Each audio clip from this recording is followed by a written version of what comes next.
భోగి పండుగ రోజు ఇలా అవుతుందనేసి నేను అస్సలు ఎక్స్పెక్ట్ చేయలేదు.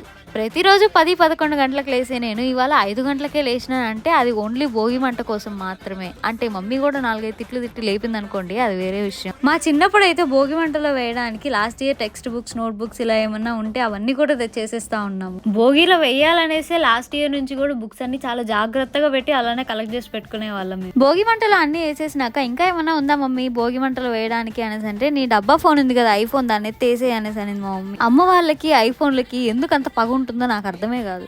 ఈ భోగి మంట అన్నా కొంతసేపటికి చల్లారిపోతుందేమో గానీ అమ్మ వాళ్ళకి ఐఫోన్లకు మధ్య ఉండే పగ అయితే అస్సలు చల్లారదు. రోడ్లో చిన్నపిల్లల దగ్గర నుంచి పెద్దవాళ్ళ వరకు అందరినీ ఇలా భోగి మంట దగ్గర చూస్తుంటే నాకు చాలా హ్యాపీగా అనిపించింది. భోగి రోజు వర్షం పడుతుందనేసి నేను అస్సలు ఎక్స్పెక్ట్ చేయలేదు. ఇవాళ 6 to 6:30 ఆ టైంలో లైట్ గా చినుకులు అయితే పడినాయి. అది ఎంతమంది అబ్జర్వ్ చేశారు? ఆ చిన్నప్పుడు అయితే సైలెంట్ గా కాంపిటీషన్లు కూడా జరిగిపోతుంటాయి, ఎవరు భోగి ఎక్కువ హైట్ వచ్చిందా అనేసి. ఇప్పటికీ అలానే జరుగుతుందా?